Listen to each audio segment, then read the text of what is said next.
J'ai beaucoup parlé de Mario Odyssey sur cette chaîne, et mon amour pour ce jeu a toujours fait que j'ai jamais manqué de sujets croustillants à vous partager. Et justement, il y en a un que je gardais sous le coude pour pouvoir le traiter au mieux, parce qu'il est aussi passionnant qu'impressionnant. Cette fois-ci, on quitte le BTT et le TAS pour se concentrer sur une run.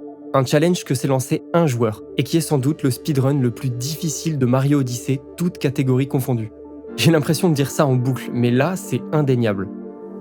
Vous connaissez peut-être le speedrun minimum capture, où le but est de terminer le jeu sans jamais utiliser aucune transformation. À l'heure actuelle, le nombre minimum a été réduit à 3, et c'est déjà une immense prouesse qui a demandé beaucoup d'efforts à la communauté. Mais et si on allait plus loin ?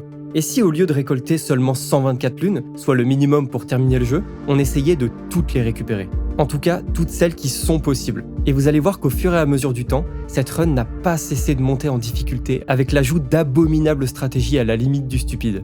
C'est ce défi que s'est lancé le joueur Bert Miller, ou Bert, dans le but de réaliser cette run en moins de 10 heures. Aujourd'hui, on parle de l'impossible minimum capture Max Moons.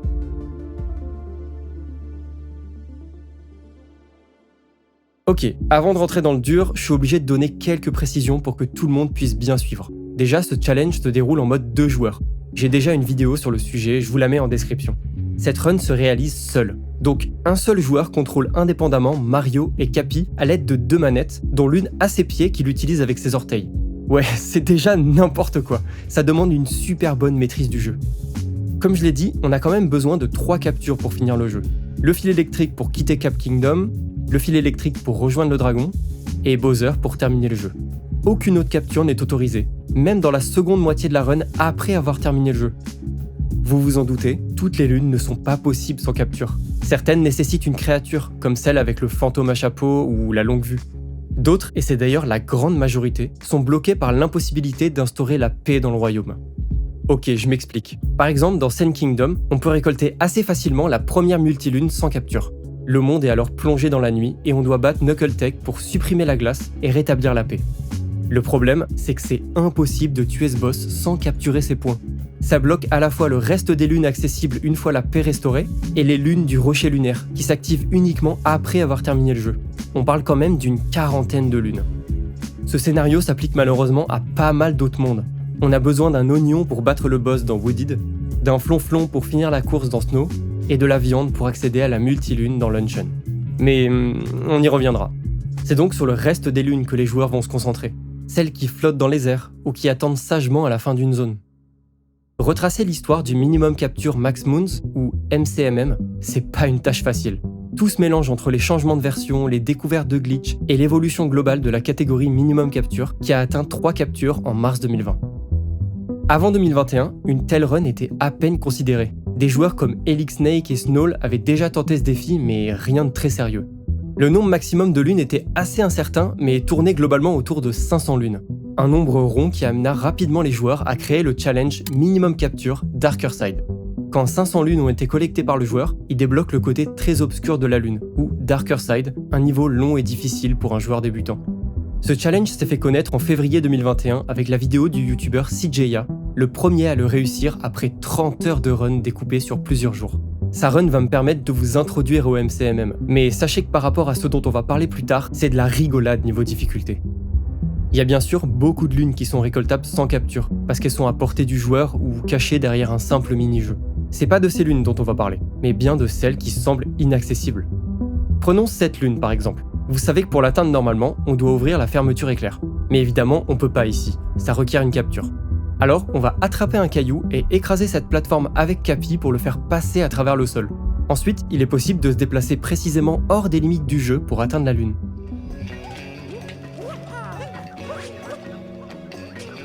Ah, there we go. We got it, boys. Vous avez compris le principe, mais attendez-vous à ce que ce genre de technique devienne de plus en plus impressionnante. Arrivé à Metro Kingdom, il y a une lune qui au premier abord peut sembler totalement impossible. La lune au sommet du gratte-ciel. Pour l'atteindre, on utilise normalement un fil électrique. Et en cherchant d'autres moyens de monter, on se rend vite compte que c'est le seul. Le mur est bien trop haut pour réaliser quelconque saut.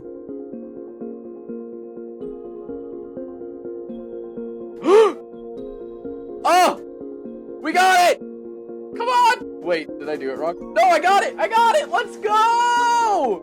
J'adore ce glitch parce qu'il est ultra imprévisible. Bon, alors comment ça marche ? Pour le réaliser, on a besoin d'utiliser la bulle du mode assisté. Si Mario tombe dans le vide, le jeu le ramène à la dernière plateforme où il se trouvait. Ça concerne pas certains blocs spéciaux comme le fromage qui est destructible, les question blocks, les arbres. Une fois sorti de l'hôtel de ville, on réalise un saut frame perfect, ce qui empêche le mode assisté de détecter cette plateforme. Puis on utilise les arbres et la poubelle pour se jeter dans le vide sans avoir à retoucher le sol. Le jeu nous renvoie alors à l'intérieur de l'hôtel de ville, le dernier sol sur lequel Mario a marché. Sauf que, vous venez de le voir, la bulle est partie super loin vers la gauche. On a rejoint la salle des fêtes sans passer par la zone de chargement, parce qu'il s'avère qu'elle est située sur la map principale de métro, seulement très loin du reste. Le jeu apprécie pas vraiment qu'on soit là, et il y a une sorte de champ magnétique qui tente de nous ramener au niveau des bâtiments. C'est en sautant sur ce poteau avec un angle et une vitesse précise que le jeu réalise que Mario n'est absolument pas où il devrait être. On se fait alors projeter vers la ville, et si on a de la chance, on est assez haut pour arriver au niveau de l'immeuble sans le câble électrique. Bien plus tard dans la run, on rejoint Bowser's Kingdom, et c'est là que les choses vont pas mal se corser. Il y a une lune que personne n'avait jamais attrapée sans capture. Une lune qu'on savait théoriquement possible, mais que personne ne voulait ne serait-ce qu'essayer. Laissez-moi vous parler de la quête pour collecter TCO. TCO, ça veut dire Third Courtyard Outskirts, et c'est le nom de cette lune qu'on récolte normalement en secouant la manette à mi-parcours du fil électrique. Mais alors, comment prendre cette lune sans capture ? Elle est vraiment plantée au milieu de nulle part et absolument inaccessible. Le 30 novembre 2017, soit un mois après la sortie du jeu, AJ découvre un nouveau glitch rapidement renommé Nut Jump et qui va être la clé pour récupérer TCO. En mouillant au préalable une noix, on peut gagner une hauteur infinie en la lançant puis en la rattrapant en l'air avec un plongeon. Ça peut sembler facile, mais c'est en réalité extrêmement précis, car chaque nut jump a une fenêtre de 33 millisecondes pour être correctement effectué. Malgré ça, AJ réalise 2 jours plus tard 50 nut jumps d'affilée, permettant d'éliminer une capture de la run, car on peut rejoindre la statue de Bowser sans utiliser le fil électrique. Il faudra ensuite attendre 1 an pour que le joueur Grady réalise la première run minimum capture avec cette technique. Aujourd'hui, ce passage de la run reste dur, mais est devenu assez commun pour de nombreux joueurs de la catégorie. N'oubliez pas de liker cette vidéo et de vous abonner. Vous pouvez aussi me soutenir pour quelques euros par mois en rejoignant la chaîne. Bon, et TCO dans tout ça. Est-ce que cette lune flottant au-dessus du vide pourrait être récoltée avec des nut jumps ? Là où Skip le fil électrique demande 50 nut jumps, c'est 130 qu'en demande TCO.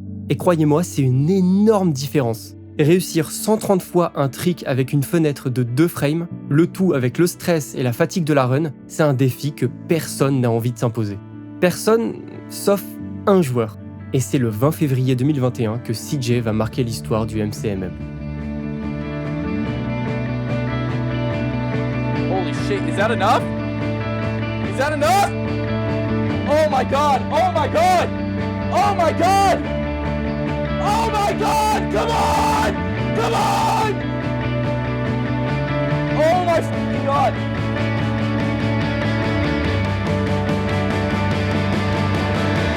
Holy shit! Oh my god!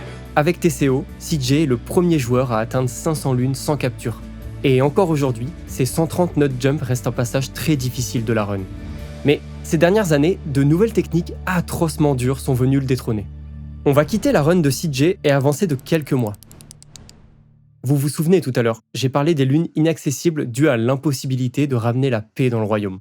Ça concernait notamment Luncheon. Pour récolter la première multilune, on a besoin d'incarner un morceau de viande qui sera ensuite déposé par l'oiseau au sommet de la marmite surplombant le royaume.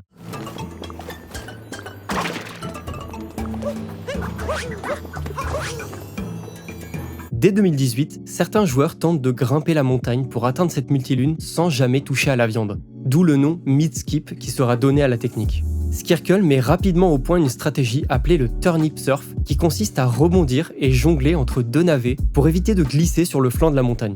La technique est difficile mais surtout, elle semble inutile parce qu'une fois arrivé en haut de la marmite, Mario prend feu et retombe tout en bas.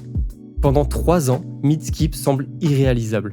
Il faudra un moyen de passer à travers la marmite pour monter jusqu'à la lune. Durant l'un de ses lives, en juin 2021, Grady, armé de mods pour être invincible et sauter indéfiniment, tente pendant plusieurs heures de clipper à travers la marmite. Quand, soudain, l'un de ses viewers lui propose d'essayer autre chose. Spam bounce. Oh yeah. Also spam Y on Mario's controller.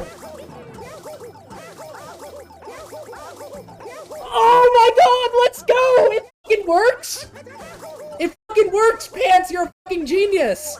La technique pour passer à travers la marmite, le skew clip, est assez complexe, je rentrerai pas dans les détails, mais sachez qu'elle est bien plus difficile qu'elle en a l'air, car elle demande d'être très précis sur les inputs avec les deux manettes. Toujours à l'aide de mod, Grady tente de réaliser le clip depuis un AV positionné à flanc de montagne. Et ça marche, mid-skip est possible. Sauf que, dans un contexte où les mods sont bannis, ça devient absolument infect. Pour réussir le skew clip, Grady avait des vies et des sauts infinis. Rate un seul turnip surf et tu retombes tout en bas. Rate le skew clip au niveau de la marmite et tu retombes tout en bas. Sauf que retomber tout en bas, ça veut dire devoir remonter avec les navets, et ça prend quelques minutes. Qui serait assez fou pour tenter de prouver mid-skip ?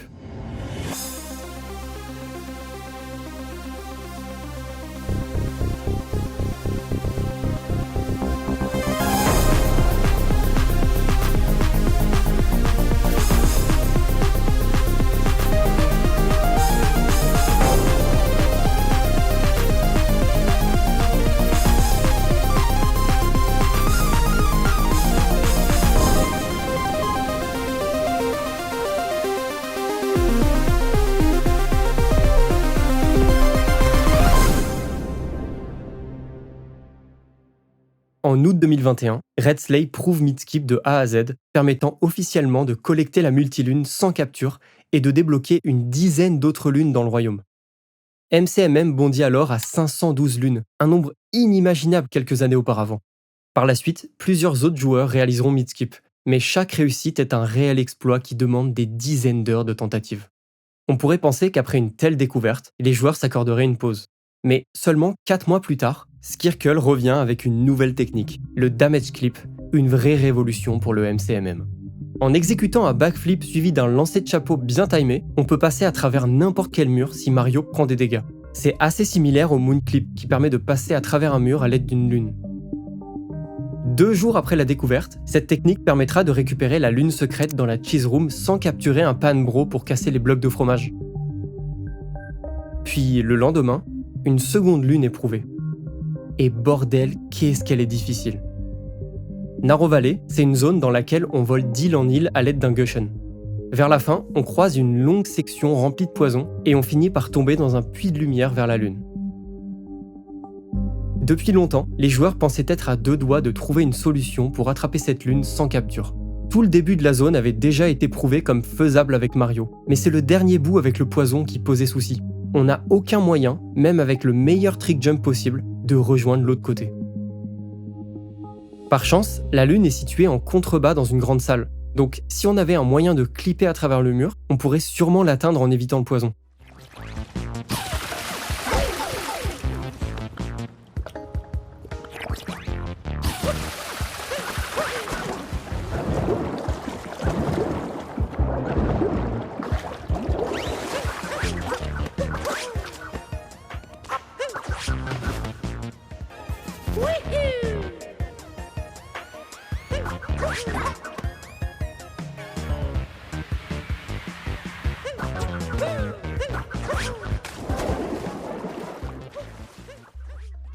Ce damage clip est beaucoup plus difficile que le précédent dans la cheese room.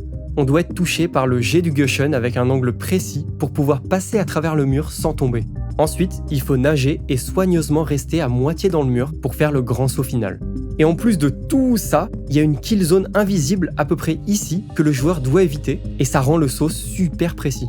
Toutes les vidéos que je vous montre là, c'est des extraits mis bout à bout de la technique par Grady. Oui, ça prouve que c'est faisable, mais ça n'a pas été réalisé d'une seule traite. Et ça va faire débat. Est-ce qu'une lune est considérée comme prouvée quand on sait qu'elle est théoriquement faisable, ou quand quelqu'un s'est réellement décidé à la récolter en une seule fois? De la même manière, est-ce que TCO était déjà prouvé lors de la découverte du nut jump, ou est-ce que c'est la performance de CJ qui a permis de s'en persuader? J'ai évidemment pas la réponse à ces questions, mais je trouvais ça intéressant à mentionner. Bref, comme pour TCO et Midskip, il nous fallait quelqu'un d'assez taré pour réaliser Narrow Valley d'une seule traite. Et c'est à nouveau Red Slay qui va s'y coller fin novembre 2021. Oh.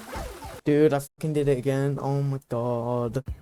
On. Okay, this time I'm going to not Oh. up, obviously. Please do not fuck this up.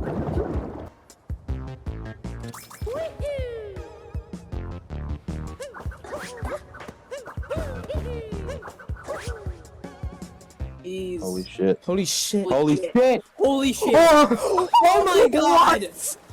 Oh my god. Oh my god! Holy fuck. You're insane! Avec 7 lunes en sa possession, Red Slade devient le premier joueur à atteindre 516 lunes en MCMM. En tout, ça lui aura pris 76 heures découpées sur des mois. Depuis tout à l'heure, cet enchaînement de techniques peut vous faire penser que ce genre de découverte est plutôt banal et commune. Mais vraiment, c'est tout l'inverse. La preuve, il va se passer presque 2 ans sans qu'aucune nouvelle lune ne soit prouvée sans capture. Avant 2021, Narrow Valley faisait partie de la shortlist des lunes les plus susceptibles d'être bientôt collectées sans capture. On y retrouve aussi les 2 lunes dans la Forks Room, 2 lunes en hauteur dans Cap Kingdom, ou le puzzle dans Snow. Toutes ces lunes sont encore aujourd'hui impossibles sans capture. Enfin, sauf une. Dans Cascade Kingdom, il y a une zone où on doit jouer au billard avec des chain champs. À chaque fois qu'on vise correctement le trou, une porte s'ouvre pour passer à la zone suivante, et au bout de 3, on atteint la lune. Au même titre que Grady pour Midskip, Games Jam explorait en mars 2023 les possibilités du mode assisté, à l'aide d'un mode pour rebondir indéfiniment avec Cappy. Il découvre alors que positionner Mario dans ce coin en hauteur permet de faire glitcher la bulle qui va le déposer hors des limites du jeu. Ouais, le jeu considère ce spot comme sécurisé, c'est assez étrange. On peut ensuite accéder au toit et marcher au-dessus des salles suivantes pour aller récupérer la lune sans jamais capturer de chain champ. La découverte est assez incroyable, mais il reste un problème. Atteindre le fameux coin en haut de la première salle. Et vu la hauteur, ça semblait mal barré. Good. How the f do you do this? Do what? What do you mean one? Shit. Oh my god! Oh my god. Oh my god! Oh my god. Yes. Oh my god! 4 mois plus tard, l'un des rois du mode 2 joueurs, Gorgonim, prouve ce saut atrocement difficile, rendant la lune officiellement faisable. Et qui viendra dès le lendemain réaliser la technique de bout en bout ?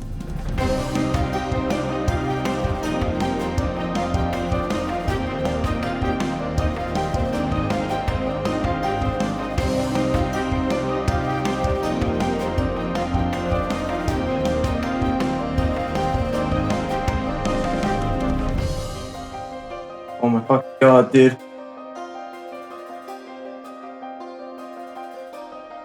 Oh my god.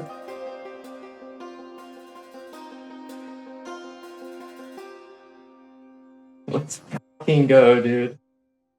Vouloir être le premier à réussir quelque chose, ça crée une détermination chez les joueurs qui repoussent toute forme de difficulté. On a l'impression qu'avec un peu de volonté, tout est possible.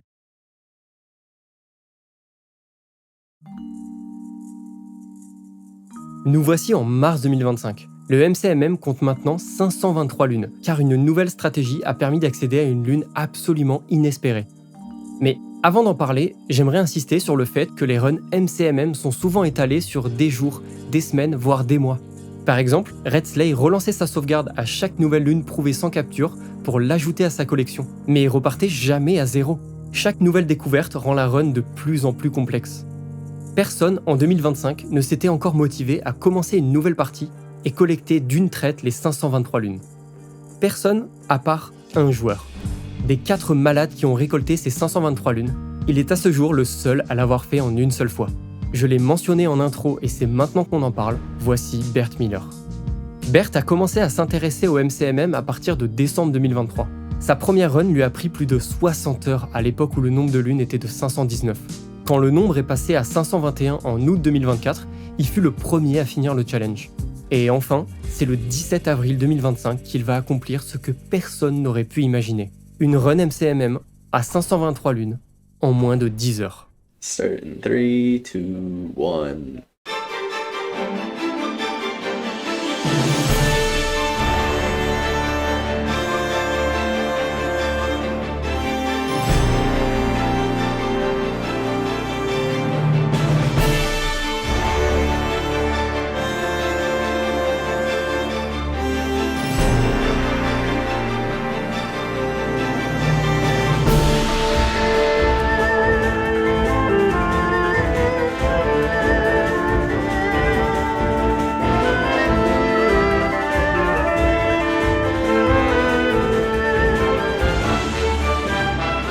Nice. Second try.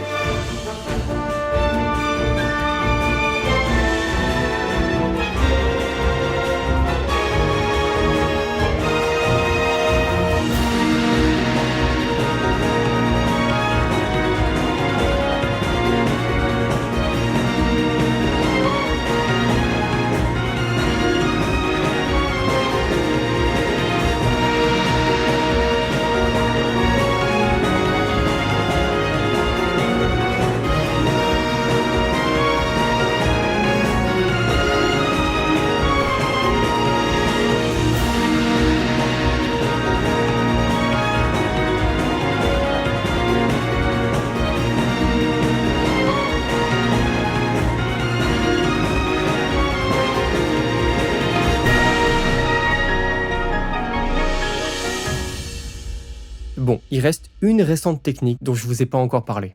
Découverte en mars 2025, elle est la raison de pourquoi personne n'a envie de tenter cette run. Concluons cette vidéo avec l'incroyable stratégie pour récupérer la lune dans le coffre de la Moon Cave. Après avoir capturé un Banzai Bill, on se dirige normalement à l'entrée de la Moon Cave où un coffre renferme la lune. Mais évidemment ici, il a fallu trouver une autre solution. Et la mettre au point a demandé d'énormes efforts de réflexion et de patience aux joueurs. Tout commence en février 2024, lorsque Game Jam, encore lui, se rend compte qu'il est possible d'amener un Parabones sur la plateforme de départ de la Moon Cave. Normalement, les Parabones sont bloqués en contrebas, et sont d'ailleurs assez OSEF de manière générale. Comme le joueur n'a pas le droit de le capturer, il doit faire des va-et-vient à l'aide du mode assisté pour petit à petit aggro le monstre et l'amener contre ce pilier. Le Parabones monte alors doucement grâce à la légère pente et se retrouve à hauteur de l'entrée. Tout ce processus a pris une vingtaine de minutes à Game Jam, en grande partie à cause du fait que grappiller les derniers centimètres sur ce mur est ultra laborieux. Game Jam explique ensuite qu'il est possible d'empiler 7 des 8 Parabones présents dans cet espace. Ça crée une sorte d'échelle de Parabones si vous préférez. Ensuite, avec un damage clip sur le 8e monstre, on peut passer derrière le mur et rebondir sur notre échelle pour atteindre le coffre. Donc, évidemment, en voyant ça, personne ne se porte volontaire pour prouver la théorie. Même Red Slay. Ça prend des heures, c'est très dur, et simplement rater le saut de fin demande de recommencer la moitié du processus. Quelques mois plus tard, Game Jam met au point un document détaillant précisément toutes les étapes de la technique. Et c'est tout. Personne n'ose ne serait-ce qu'essayer. Jusqu'à février 2025, où le joueur Gateway reparle de cette technique oubliée. Et il suffira d'un mois pour que les choses se mettent en place.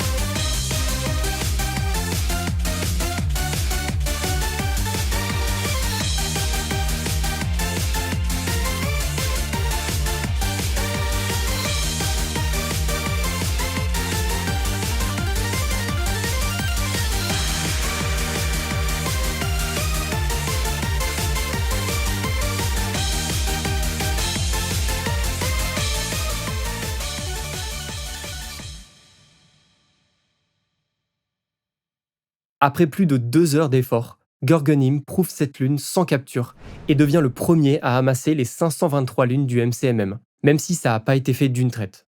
Mais y a pas quelqu'un d'autre qui s'était justement lancé ce défi ? Oh, okay. That took a beat.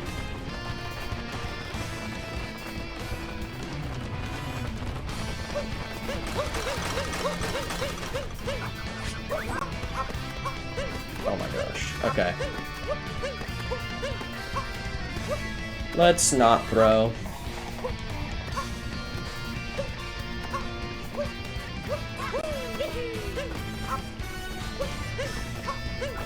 Oh my gosh. Words don't describe how I feel right now. This was the last thing I needed to do. And it's done. Après 2h30 et une première tentative ratée, Bert atteint le coffre. Selon lui, c'est la technique la plus difficile qu'il a dû exécuter. Il m'a expliqué que pour terminer une run, il a privilégié le fait de réaliser les techniques les plus difficiles comme celle-ci, Mid Skip et Narrow Valley, dans la première moitié de la run, pour être plus relax sur la deuxième. Qui compte quand même TCO, donc à voir. Enfin, après 9 heures, 59 minutes et 46 secondes, Berthe termine son MCMM à 523 lunes, marquant l'histoire de la catégorie. The funny thing is, sub 9 is possible. I lost half an hour to Mooncave Chest, I lost half an hour to Narrow Valley, and I lost half an hour to Skip. Pour lui, 12 heures était déjà un but en soi, et durant toute la run, il arrivait difficilement à estimer son temps final. Finalement, il m'a confié vouloir retenter la run pour passer sous la barre des 9 heures. Mais pas tout de suite. Tu m'étonnes. Il prévoit pour l'instant de faire des runs minimum capture Darker Side pour passer sous la barre des 5 heures. C'est fou, rajouter 23 lunes à cette run déjà très difficile double sa durée. Ça démontre vraiment de la difficulté des techniques sur lesquelles j'espère avoir assez insisté. Pour les connaisseurs du MCMM, oui, j'ai simplifié et omis énormément de choses. Mais bon, fallait faire des choix. Merci à Berthe de m'avoir éclairci sur pas mal de points, et à Snoll et les membres du Discord Low% pour leur aide. Pensez à liker cette vidéo, vous abonner, et surtout, activer la cloche. YouTube est vraiment imprévisible dans ses recommandations.